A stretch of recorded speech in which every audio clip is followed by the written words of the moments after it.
Em nome do Pai, do Filho e do Espírito Santo, meu Senhor e meu Deus, creio que estás aqui presente, que me vês e que me ouves. Adoro-te, Senhor, com profunda reverência, peço-vos perdão dos meus pecados e graça para fazer com fruto esta meditação. Minha Mãe Imaculada, São José, meu anjo da guarda, intercedei por mim. Vinde, Espírito Santo, enchei os corações dos vossos fiéis e acendei neles o fogo do vosso amor. Enviai o vosso Espírito, e tudo será criado, e renovareis a face da terra. Oremos. Ó Deus, que instruíste os corações dos vossos fiéis com a luz do Espírito Santo, fazei que apreciemos retamente todas as coisas, segundo o mesmo Espírito, e gozemos sempre da sua consolação. Por Cristo, Senhor nosso. Amém. Em nome do Pai, do Filho e do Espírito Santo. Boa noite, meus irmãos. Mais uma vez estamos aqui no nosso Instituto para aprofundarmos um pouquinho mais a nossa fé católica, o nosso intuito de rezar, estudar e defender a fé. Estamos vindo aí do momento de forte da Igreja, finados, tivemos grandes momentos aí em relação aos acontecimentos que têm relacionado ao nosso país, e nós vamos ver que propositalmente, não propositalmente, mas que vai se encaixar, muito bem, uma carta pastoral do Cardeal Leme, Católicos em Combate, que foi ofertado a gente até pelo Pedro Fonseca, do CDB, quando eu estive lá no CDB no Rio, e ele presenteou com essa grande carta pastoral. E vai ser sobre esta carta pastoral que nós vamos fazer uma pequena meditação dela hoje. Como eu tenho costumeira fazer ultimamente, que antes eu só fichava os livros, mas eu escrevia muitos meus próprios livros.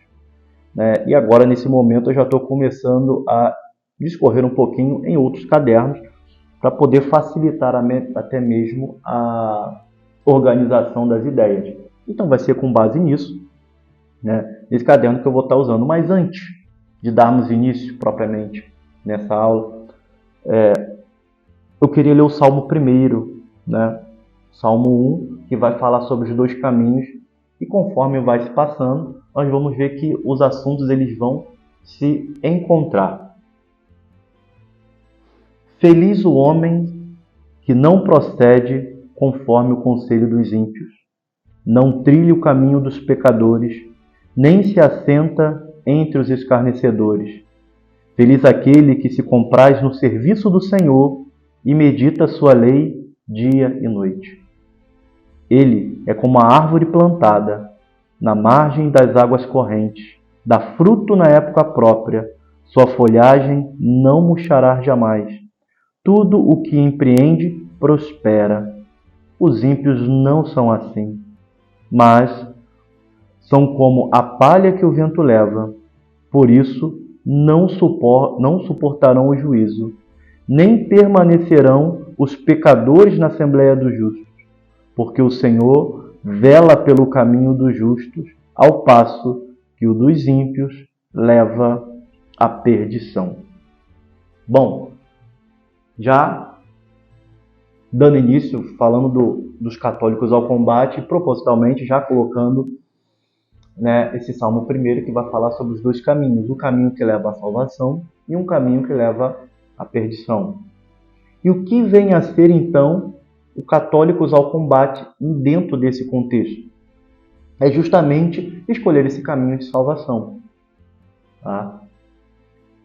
O próprio Salmo já vai apontar que o caminho dos injustos vai levar à perdição. E o caminho do justo vai prosperar. No entanto, nós vemos que o Cardeal Leme ele vai fazer uma radiografia do panorama cristão do nosso país. Eu acho muito interessante quando ele vai pontuar algumas coisas que parece que ele está olhando para o nosso momento, Parece que ele está olhando para hoje. Vale lembrar que essa carta ela foi em 1916, um ano antes da Revolução Russa. Ele vai escrever essa carta, logo, ele não tinha a impressão dos movimentos revolucionários de nossa época, tá? Porém, se tinha o contexto todo, lógico, da Revolução Francesa e tal, desses movimentos revolucionários, mas não desse movimento pós-1917, que vai culminar aí com a teologia da libertação, né? E, né, podendo já assim, abrindo um parêntese, quem não assistiu o documentário do Bernardo, né, Eles Estão no Meio de Nós, excepcional, vai dar um panorama muito interessante sobre a teologia da libertação no nosso país. Bom, ele vai começar a carta falando sobre o grande mal e as suas consequências, tá? As suas causas. Constata que na época a maioria do povo era católica. Em contrapartida, falando nisso, quando eu estava preparando essa aula, eu me dei o trabalho de procurar sobre a proporção dos católicos hoje, até para poder falar com um pouco mais de propriedade, tá? Então tem um artigo do José Eustáquio Diniz Alves, da Unicinos, em que ele está fazendo um levantamento, que ele faz um levantamento da década de 1940 para cá. Tá? Cardeal Leme vai escrever isso em 1916. Então ele tem uma visão de um catolicismo ainda maior do que esse estudo, né, de José Eustáquio Diniz Alves, em que em 1940 tem uma porcentagem aqui que 95% da população era católica, em 1940. E ao passo que as décadas vão se passando, 1950, 1960, 70, né, vai chegar no ano 2000 com 73,9% de católicos, em 2020, 49,9%. Seguindo esta projeção, tá, em 2032, o número de protestantes vai ser maior do que católicos no Brasil, só no Brasil, tá? Ele vai fazendo uma projeção, né, de católicos e protestantes, ao passo que os protestantes estão subindo, o número de católicos estão caindo. É óbvio, se nós fazermos uma relação de proporcionalidade, se eu tenho eu somei mais aumentei 50%. Então, se o número menor, mesmo que o pouco que aumente, vai dar uma proporcionalidade grande.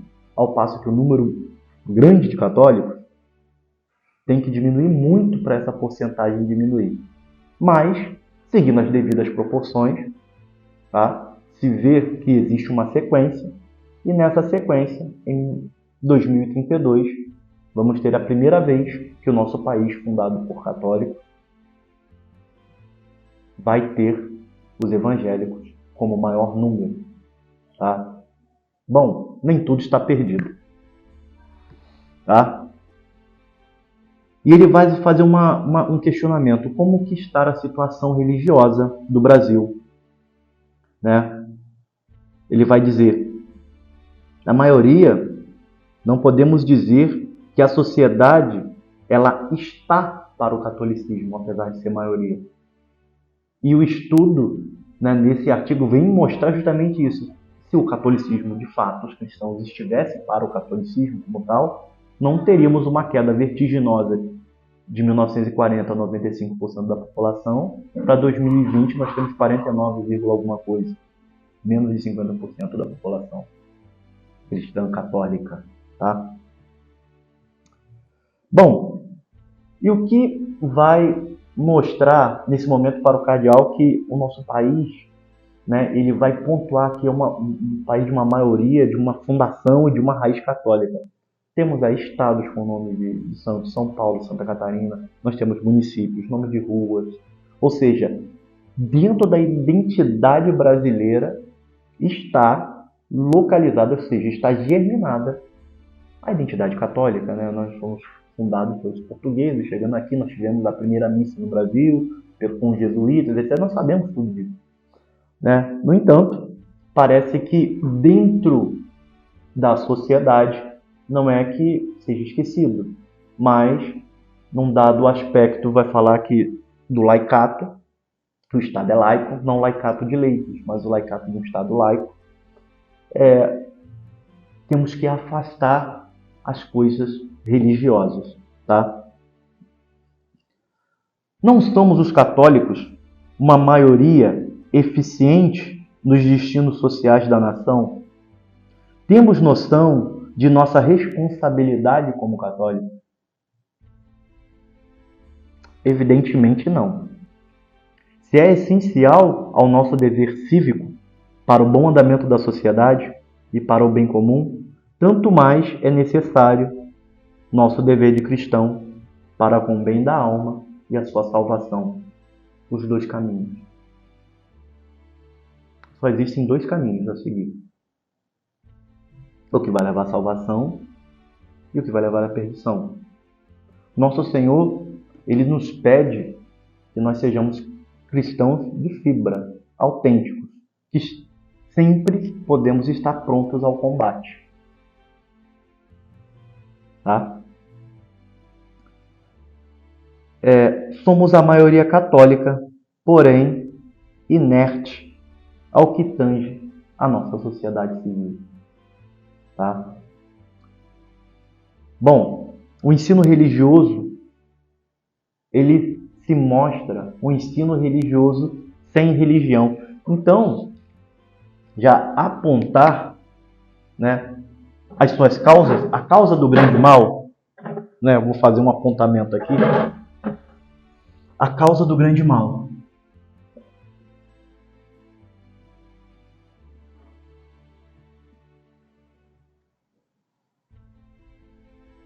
Do grande mal. O cardeal vai evidenciar, num primeiro momento, tá?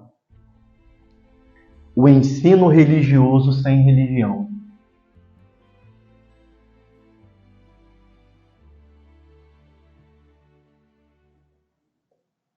Religioso sem religião. Aqui já cai num primeiro problema.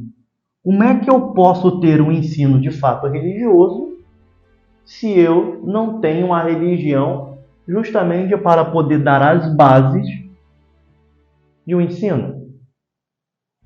Isso me faz remeter muito ao que Bento XVI, o Papa Bento XVI, ele vai falar, né, foi até numa Jornada Mundial da Juventude, quando ele vai falar sobre a ditadura do relativismo. Então, se tudo é relativo, o ensino religioso necessariamente precisa ter religião? Não. Então, o ensino religioso sem religião nada mais é do que uma relativização.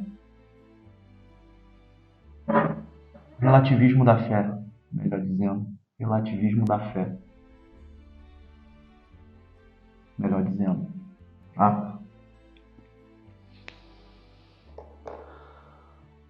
Bom, assim, todo o aparato estatal do Brasil, não há uma só manifestação católica.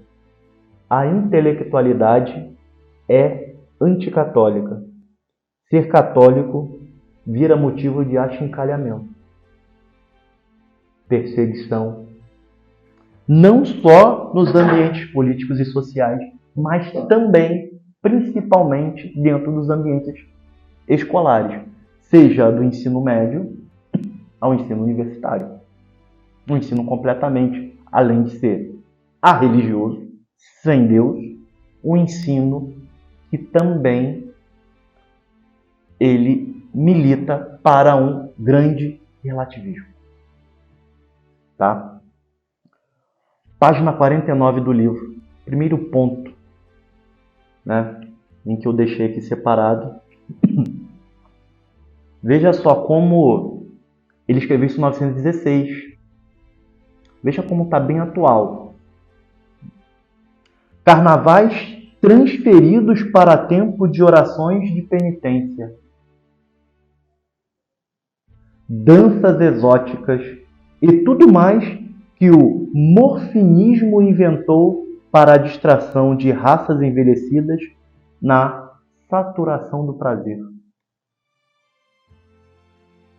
O que nós vimos em 2021, no Carnaval, transferindo, né, para a Semana Santa, uma comemoração do Carnaval. Ora, parece que ele estava até aproveitando, mas ele já estava vendo isso acontecer lá atrás. Como a carta pastoral dele também se torna atual para nós. Tá? E importante imaginar que a raiz disso, a causa do problema, uma das primeiras identificações que ele vai fazer vai ser o relativismo da fé. Se eu não tenho ensino religioso de fato, e se eu tenho uma fé totalmente relativa, por que não colocar o carnaval, colocar o carnaval para dentro da época da Semana Santa? Problema nenhum. Né? Que maioria é essa? Se tudo o que produz é contra a igreja, ele questiona. Somos uma maioria indolente. Este é o grande mal, tá? Então, o relativismo, ele vai levar, tá, ao não combate.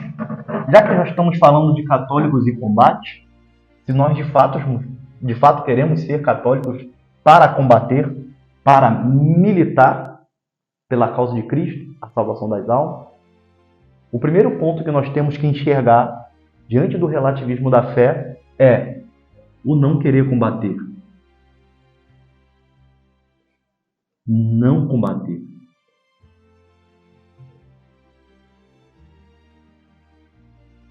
Tá claro isso?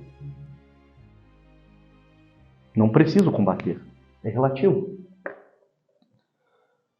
Ou cremos ou não. Não existe meio termo. Bom, não podemos escolher dentro da fé aquilo que nos agrada. Isso já vai em contraste com o relativismo. Se eu tenho um relativismo, eu escolho aquilo que agrada. Então, dentro dessa visão, a fé é a fé, independente daquilo que nos agrada ou não. Bom, a partir daí, ele vai enxergar um outro problema. A causa do grande mal, o ensino religioso sem religião, vai dar um relativismo que vai culminar no não combater. Um outro problema que vai ser identificado pelo cardeal. O respeito humano, cuja opressão muitos estabelecem em desacordo entre a consciência e o exterior da vida. A não observância dos nossos deveres religiosos e sociais, né, que é uma maioria sem força atuante. Ele vai voltar ao não combater, mostrando que um dos problemas é a não observação. Se eu não combato, eu não observo.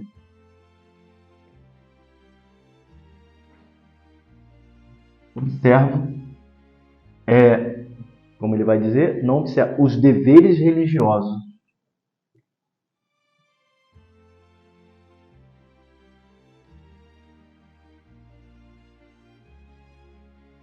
Se eu não observo os deveres religiosos, tá? 10 mandamentos.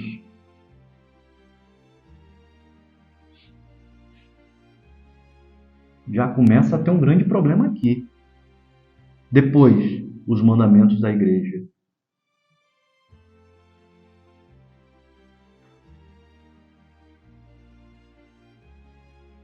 Os mandamentos da igreja, aonde fica? Vocês entendem?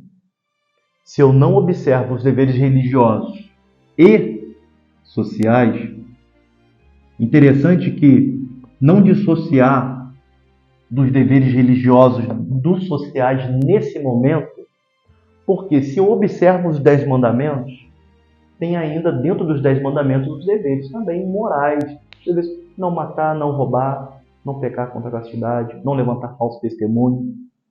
Isso está englobando aqui, os deveres sociais também. Se eu tenho uma sociedade que observa os 10 mandamentos, eu vou ter uma sociedade que vai observar também os seus deveres sociais. ok?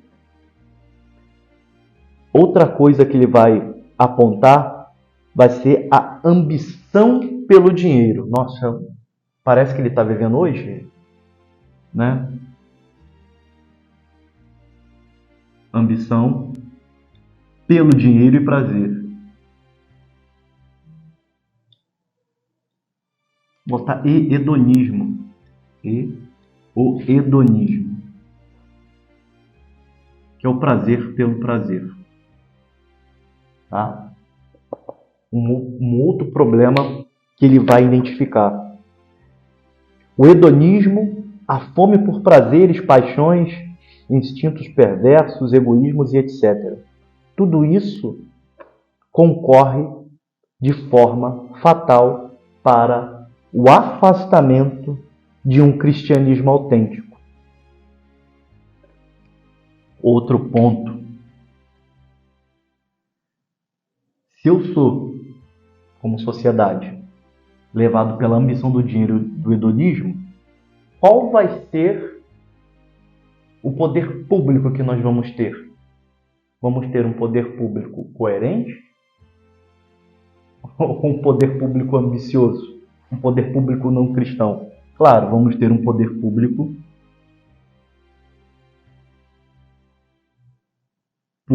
não religioso. Entende? Se eu tenho um poder público que ele não é religioso, justamente por uma religião sem religião, relativismo da fé, não observa os 10 mandamentos, então as coisas elas começam a se encaixar de uma forma mais esquemática. E aqui, um poder público não religioso, ele vai remeter diretamente no Salmo. Os ímpios não são assim, mas são como a palha que o vento leva, por isso não suportarão o juízo, nem permanecerão os pecadores na Assembleia dos Justos. Uma advertência, uma promessa e uma constatação do salmista. Tá? Bom, tudo isso aqui, esses pontos, eu vou até identificar com uma outra cor aqui. O ensino religioso sem religião, tá?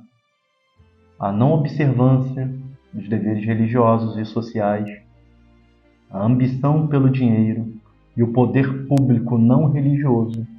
O cardeal ele identifica como o resultado, tá, disso, que poderia ser evitado e também pode ser usado como remédio nos dias de hoje, tá? Uma coisa muito simples. Instrução religiosa.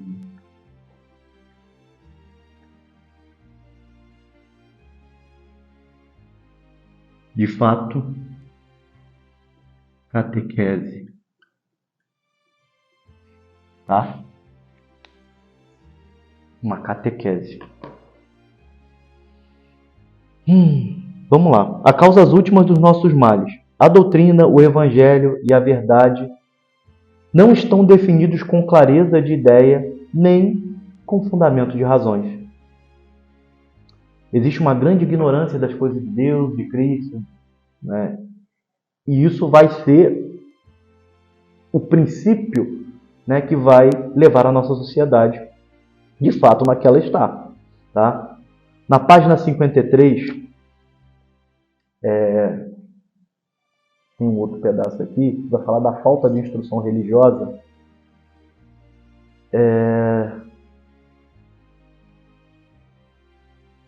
Ele vai apontar o primeiro, né, das verdades e a doutrina, como falei, e também de uma parte desprovida a inteligência, é óbvio que pusilânime e fraca vai se revelar a vontade. Se eu não tenho uma vontade controlada, uma vontade educada, né, eu vou ceder, né, aos diversos tipos de paixões. Se ele não conhece a natureza, olha que interessante, se ele não conhece a natureza, a força e a extensão dos preceitos da igreja, se não recebeu instrução suficiente para deles ter convicção reborada, explicável se nos afigura que falho se mostre quando chegar a hora de os cumprir. Bom, se eu não tenho um olhar, uma base de fato religiosa, católica, cristã de fato, e se isso não está, não vou dizer nem que armazenado, mas vou dizer impresso na nossa alma como uma marca indelével, né? Uma fé robusta, as primeiras falhas, as primeiras oportunidades de queda, de vantagens ilícitas, né, e de renúncias da nossa própria fé por algo que nos seja mais agradável, vai ser óbvio que a pessoa vai por esse caminho, ou seja, o caminho da perdição, tá? Quem estuda de fato a história e a doutrina católica na busca da verdade não terá como não reconhecer a beleza e não se voltar à verdade, obscurecida por ideologias e mentalidades anticristãs, né? Parece que ele está em 2020. A página 55. Olha aqui, quando ele vai falar da importância da instrução religiosa. E isso não tem nada a ver. Lembra que eu trouxe logo no início um número estatístico? Um número de estatística? Então, ou seja, se eu tenho um número estatisticamente maior, eu teria que ter uma religiosidade muito maior, eu teria que ter leis, né, e um governo que pudesse ser melhor. De fato, ele vai mostrar o completo oposto disso, e que como os católicos, quando eles estão em combate, quando eles estão de fato enganjados, eles vão promover as mudanças. Preste atenção. Nos Estados Unidos, na Inglaterra, na Alemanha e em outros países onde os católicos são em pequena minoria, flui a igreja regalias que aqui nos são negadas. Eles têm capelães militares, escolas católicas subvencionadas, e nos institutos oficiais, vedado não é proferir o nome de Deus. Tem que proferir o nome de Deus. Olha, nas instituições públicas. Em todos os ramos da vida pública, nada lhes falta. E olha o que eles têm. Excelentes universidades, grandes jornais, escolas florescentes, eleitorado coeso, representações políticas, cooperativas, ligas operárias, caixas econômicas e toda uma floração de obras a revelarem a força poderosa dos católicos dessas nações venturosas. Veja o que eles são, pequena minoria, e o que eles têm, que eram, não, 1916, isso puxando, tá? E olha o que poderíamos ser e não somos. Tá? Ainda há tempo. O grande professor Olavo de Carvalho, ele vai falar que para resolver o problema, não vai resolver o problema agora, né? O importante agora é preparar as próximas gerações para aí sim fazermos, né, as modificações que tanto nos é assim, caras, né? Os valores cristãos que nós não abrimos mão, tá?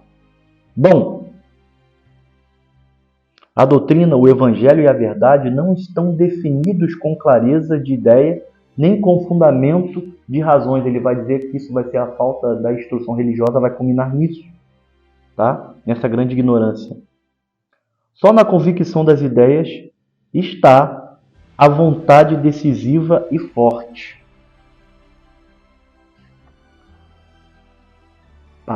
Página 53. Eu já tinha falado, né? Já falei na página 53. Bom, e daí, continuando, se eu não tenho instrução religiosa, de fato, tá? Se eu não tenho uma catequese robusta, se isso aqui já aconteceu ou está acontecendo, um relativismo da fé, tá? Tudo isso aqui, olha o que o cardeal ele vai apontar na carta pastoral nesse momento. Se tudo isso está acontecendo, é porque uma das causas também desse grande mal vai ser a falta da ação católica. Ele já aponta uma consequência daquele grande mal, dessa falta de catequese, também de uma falta de ação católica. Se não somos uma determinante força na sociedade, é porque não entendemos a missão. Não cultivamos hábitos de propaganda. Falta-nos a ação social católica. Isso está aqui. Não tem nada a ver com socialismo. É isso que permite o livre caminho para qualquer ideologia e a insignificante minoria no local onde os católicos são minoria, mas atuante. Existe muita ação. Ao passo que a ideologia ela pode minar, de fato, as boas pessoas nas retas intenções de fazer algo de bom, quando se de fato se tem uma ação católica em que vislumbra a verdade, vai atrás da verdade e propaga a verdade também por meio de ações, tá? Isso vai fazer com que a sociedade em si ela também mude. Bom, a falta de ação católica.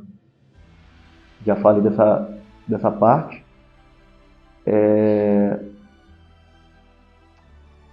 Que propaganda fazendo? Ele vai fazer algumas perguntas, algumas partes aqui que já tinha falado, já estou pontuando. E dentro da falta de ação católica, temos aqui a extensão da ignorância religiosa, tá? E vai dizer que o homem estuda tudo, menos as coisas relativas à fé, a verdade eterna. Olha só. Dentro da falta de ação católica, nós vemos que por causa da relativização da fé, eu não vou buscar as coisas que de fato se devem ser buscadas. Mas, nesse caso aqui, o homem ele estuda tudo, menos o mais importante, menos aquilo que é de mais importante. Então, dentro da filosofia, sociologia, antropologia e tal, claro, isso aqui é uma grande consequência de como saímos do medieval para a modernidade, em que, na época do medieval, eu tenho o teocentrismo.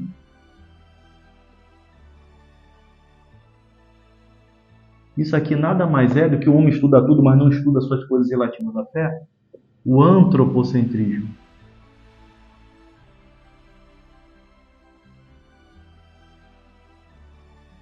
Ou seja, o homem no centro.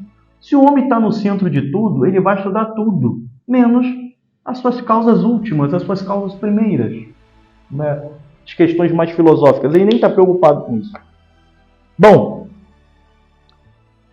e a pior ignorância vai ser a ignorância religiosa, ou mal conhecida, ou totalmente ignorada. Tá? Então, são duas grandes consequências da falta de ação católica e de um homem que estuda tudo, é também o homem que não conhece a fé. Por dois motivos. Um, ignorância.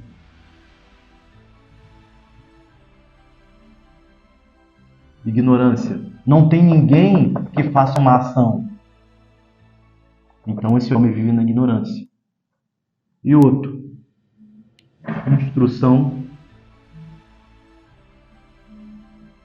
instrução precária.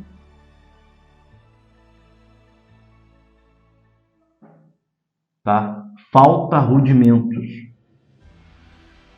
Daqui eu vou puxar mais uma seta. Falta de rudimentos da fé. Ou seja, a fé rudimentar, falta isso, né? Até nos mais altos ciclos intelectuais, o mal da falta do conhecimento da religião, ou até anticatólico, se faz muito presente.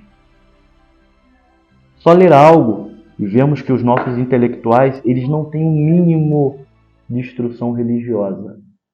Os nossos intelectuais hoje, eles não têm o mínimo. Tá? E muitos deles até dentro da igreja. Né? É só olhar um artigo de Frei Beto que vocês vão, né, entender do que eu estou falando. Bom, temos aí alguns literatos e que são levados por muito sentimentalismo e o pouco que eles têm do conhecimento da fé ainda deturpam, porque falta os rudimentos. Tá? Bom,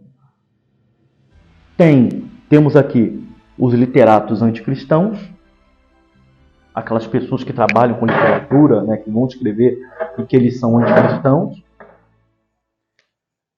dentro de uma intelectualidade. Tá?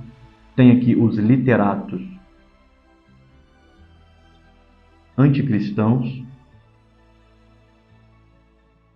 Eles negam mesmo, eles não querem o cristianismo, eles são realmente totalmente anticristãos. Temos os literatos indiferentes.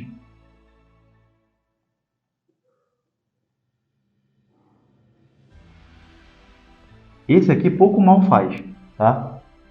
Os literatos indiferentes, eles não são piores, pois eles não conhecem a doutrina e ignoram os bens, tá, dados à humanidade.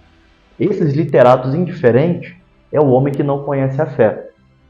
Isso aqui pouco mal causa. Esse aqui, anticristão, então não preciso falar muita coisa porque são radicalmente contra, tá? Mas os piores são os literatos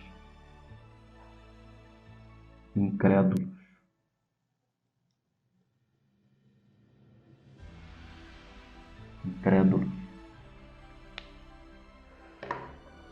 Adversários, olha o que ele vai dizer, adversários da doutrina que ignoram, não querem conhecer, pois basta a causa revolucionária. Se precisarem, vão falsificar a doutrina. Caramba! Quando eu olho assim os literatos incrédulos, e ele vai apontar que eles não querem conhecer a verdade, eles ignoram, porque eles querem a causa revolucionária. Se precisarem, eles vão falsificar. Eu não estou falando de uma teologia da libertação? Vê se não está soando isso.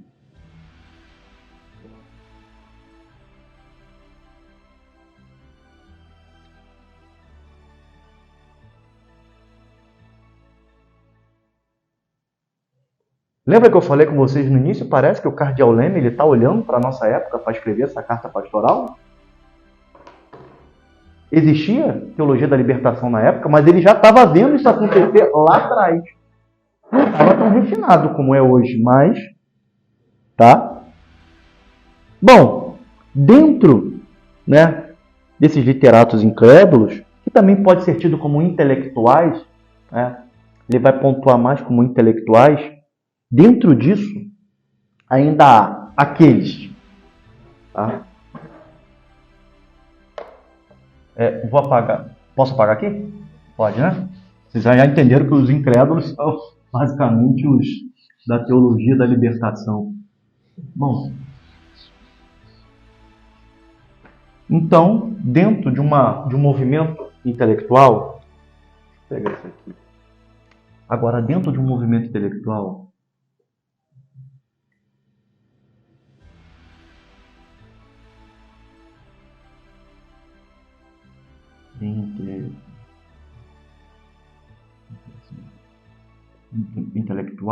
eu tenho, dentro desse movimento intelectual, eu vou ter, tá, o cientista,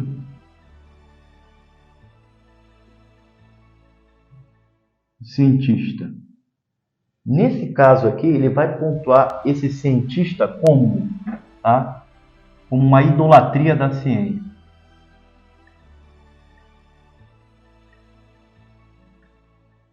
Como assim uma idolatria da ciência? A ciência pela ciência. Aquela ciência que busca responder todas as questões. E é essa ciência que não acredita em Deus. A ciência que não acredita em Deus, que busca responder tudo, todas as coisas, que vai se dizer que só acredita em Deus se tiver uma prova científica de que Deus existe. Bom, né? Ele vai falar isso como ciência como fim último. Tá. Tem ainda, dentro de um movimento intelectual, o positivismo brasileiro. Isso é o que o cardeal estava enxergando. Brasileiro.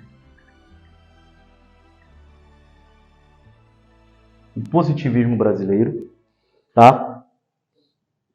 Que não quer conhecer a religião católica como ela é em si. Quando a ignorância religiosa se torna dogma, a razão fica em um estado de sítio. Tá? Dentro desse positivismo brasileiro, ele vai dizer o seguinte: a ignorância religiosa se torna dogma. Dentro do positivismo brasileiro, a ignorância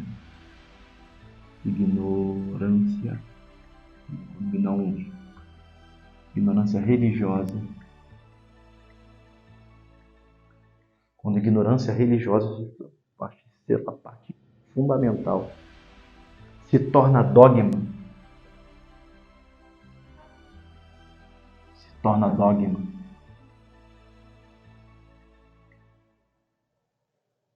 A razão fica em estado de sítio.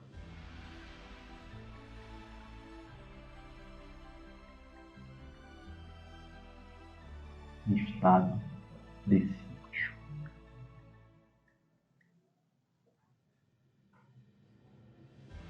Se for olhar o positivismo brasileiro, não quer saber nada de religião, só a razão que vai fazer tudo, a razão que vai, é o tecnicismo demais, né? Basicamente está sintetizado nesse estado de sítio da razão, tá? E vai pontuar aqui os intelectuais católicos.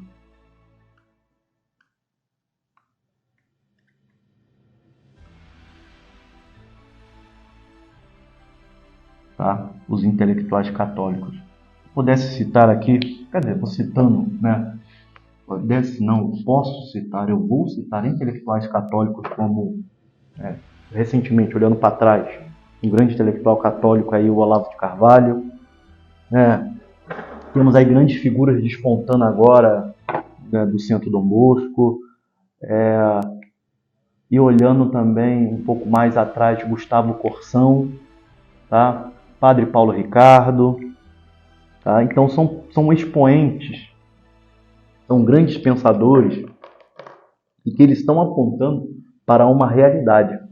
Lembra do nosso início da aula, quando eu falei que falta um pouco da instrução religiosa, e essa instrução religiosa vai levar a sociedade a um relativismo tal em que vai contaminar tudo, que não importou a maioria ser católica. Nós vemos aqui, segundo Kardec, na visão dele, nos Estados Unidos, uma minoria fez grandes coisas, tá? Até mesmo por causa da ação, porque lá o rudimento da fé era algo mais substancial. Então, a importância da instrução religiosa desde as nossas bases, ela vai refletir em novas gerações e em outras gerações. Então, o trabalho dos intelectuais católicos ela é muito importante para preparar as novas gerações. Temos muitos católicos e intelectuais, mas ele vai dar uma alfinetada. Quantos desses intelectuais, de fato, estudam a própria religião? Tá? Um tapa, né? São católicos apáticos. Vai demonstrar que até mesmo eles podem ter uma facilidade de compreender as coisas, mas são apáticos. E a constatação pior é que ele vai falar que os não católicos são entusiasmados. Ah, como são? Né? Quem não viu recentemente algum vídeo aí de uma ex-freia aí que estava com entusiasmo aí com o resultado? Bom, das últimas eleições. E eu não estou falando de Playback, né? Leonardo Boff. Bom, sigamos. Logo, os nossos católicos, eles não sabem o que é necessário e essencial saber de Cristo. Se levarmos a sério a nossa vida intelectual, seremos a maioria no Brasil pela força das nossas convicções. Desculpa, troco minoria por maioria. Se levarmos a sério a nossa vida intelectual, seremos a maioria no Brasil pela força de nossas convicções. Tá? Bom, já que ele fala sobre a intelectualidade, ele também vai pontuar das camadas populares. Olha que interessante quando ele vai, já que ele fala do movimento intelectual, eu tenho os cientistas, da idolatria da fé, do positivismo, dos intelectuais católicos, que alguns são bons e outros são apáticos, tá? E que do outro lado existe um grande entusiasmo daqueles que não são católicos. Ele vai fazer uma reflexão sobre o povo. E dentro desse movimento intelectual, tá? E o povo? Onde fica o povo? Porque eu estou falando de uma classe pensante. Mas também existe uma classe que nós temos que pensar também que vai ser o povo. E como é que o povo fica nessa história? Bom, os bons sentimentos do povo. Se os nossos intelectuais ignoram a realidade da fé, como se dará ao povo? Apesar de não terem uma fé profunda, eles a defendem contra aqueles que querem destruir os nossos altares. Preste atenção. Aqueles que são, de fato, até hoje, os responsáveis por alimentar a nossa fé, né? Não fazem, de fato, nós vemos então que a massa do povo, os leigos, eles estão começando a revirar algumas coisas e defender aqueles que querem destruir os nossos altares até mesmo de dentro das nossas igrejas. O povo se levanta contra, tá? Dentre todas as dificuldades, eles têm a esperança, pois vivem na força da oração. E o povo? O povo é que de fato vai defender a fé.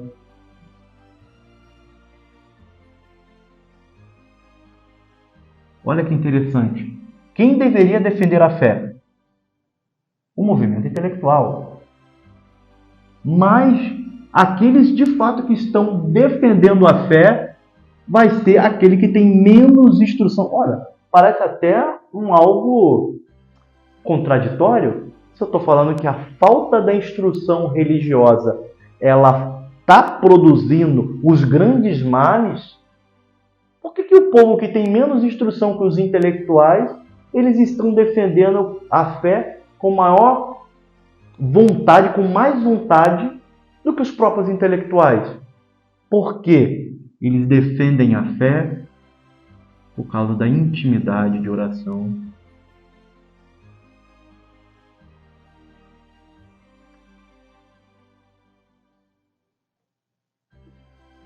Como não lembrar no Evangelho quando Jesus, te louvo, ó Pai, porque escondestes essas coisas dos sábios e revelastes aos pequeninos.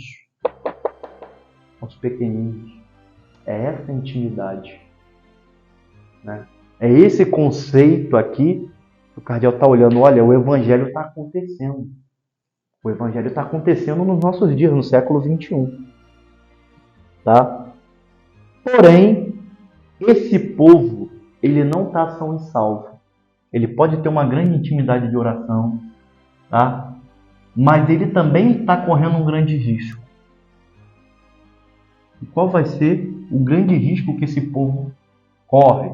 Mesmo aqueles que defendem a fé e tal, eles podem cair, tá? Em dois erros que ele vai apontar, que vai ser na superstição / espiritismo. Aqui, sim, na superstição e no espiritismo, o povo cai por falta de instrução.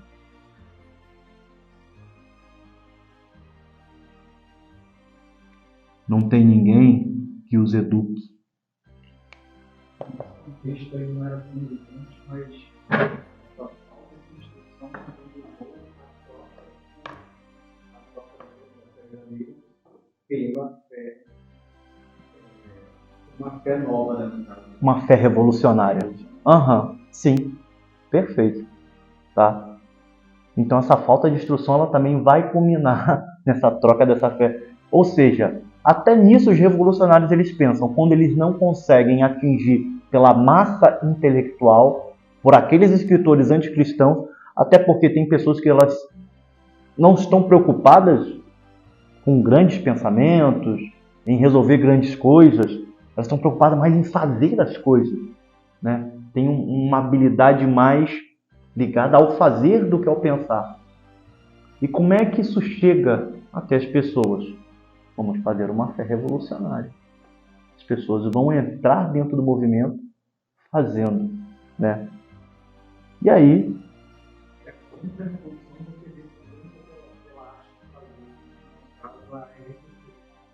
a contra-revolução. Ela traz um risco para participar exatamente do que o cristianismo fez e conseguiu arrebanhar muita gente. De fato. A RCC, eu sou fruto da RCC. Né? A gente, praticamente aqui, todos nós aqui somos frutos da renovação carismática católica, muito apreço eu tenho. Né?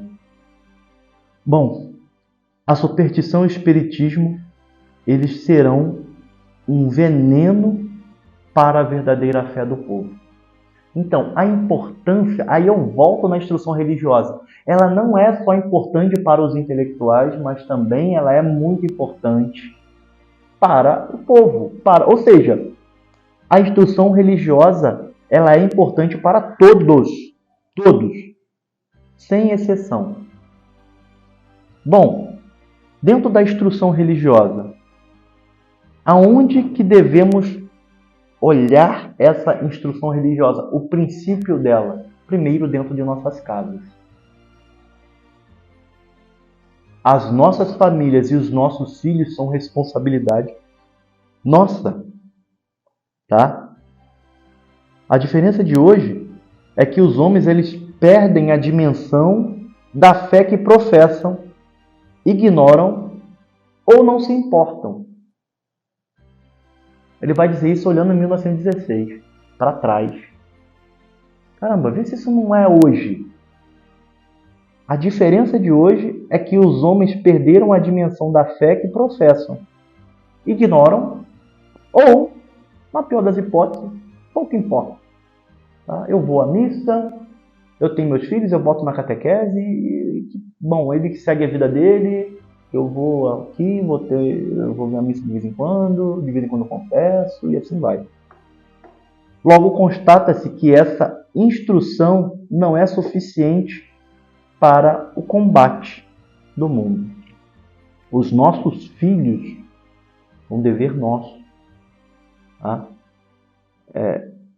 Esses dias mesmo, o Luiz Miguel, ele, pai, eu não quero mais ir para aula de crisma, não sei o que e tal. Eu falei assim, não, filho, olha só. Você não quer agora. Você já tem 13 anos, já vai fazer 14. Vá para as aulas de crisma, e você, cada vez que você aprender, porque você vai começar a amar mais. A gente só ama aquele que conhece. Eu sei que você está com uma vida de estudo um pouco puxada, mas não vê esse momento como mais um período de estudo pesado, mas sim aquilo que vai dar sentido para toda a vida. O que você vai aprender dentro da aula de crisma, você vai levar isso para o resto da tua vida e também para a educação dos seus filhos no futuro. Vai se formar como homem, como cristão, como uma pessoa que contempla a dignidade humana e que olha que seu fim último é Deus. Educar bem os filhos é dever dos pais e formar as vontades nos moldes do bem e da virtude.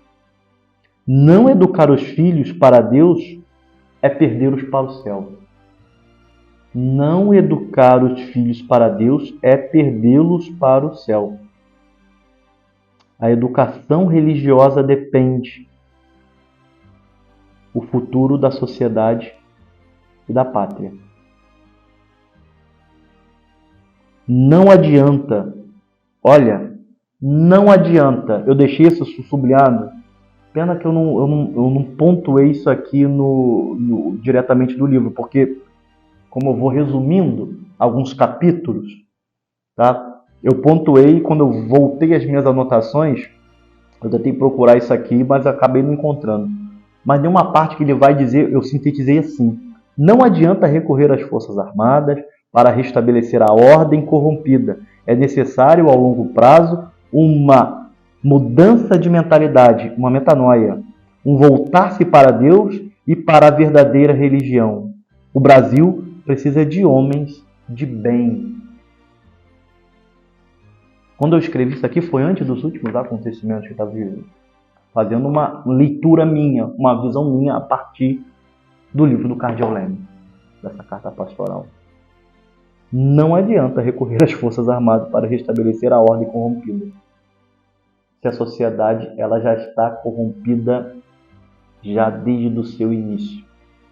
Então, desde o início que eu tenho que injetar a instrução religiosa de fato, os rudimentos da fé, para que os filhos de nossos filhos, e assim sucessivamente, possa dar sentido e ordem ao caos que se instalou, não só no nosso país, mas dentro da igreja e no mundo, etc. e tal.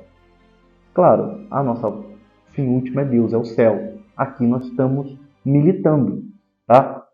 E uma das coisas, que é importante, o que nós estamos fazendo aqui no nosso instituto, reunidos aqui como homens, como chefes de família, como católicos, como cristãos, é justamente o quê? A combater a tudo aquilo que nós estamos vendo de errado. Então, os centros, as instituições religiosas que estão pipocando em nosso país, em nosso Brasil, eles são frutos também dessa ação católica, desses católicos ao combate. Então, nós aqui, nós estamos fazendo um combate. Nós estamos fazendo um movimento contra esse movimento revolucionário, contra essa fé revolucionária, contra tudo isso que quer destruir aquilo de mais precioso que temos, que é a nossa fé. Bom, terminando, já caminhando para o final, eu deixei aqui um trecho que dentro de toda a carta pastoral, o que mais profético Cardeal Leme vai pontuar, que eu deixei para esse final, é o seguinte: Nada de admirar, portanto, isso página 128. Nada de admirar, portanto, que não entre povos bárbaros, porém cristãos, tamanha seja e cada vez mais recrudesça a depravação dos costumes. Vou repetir.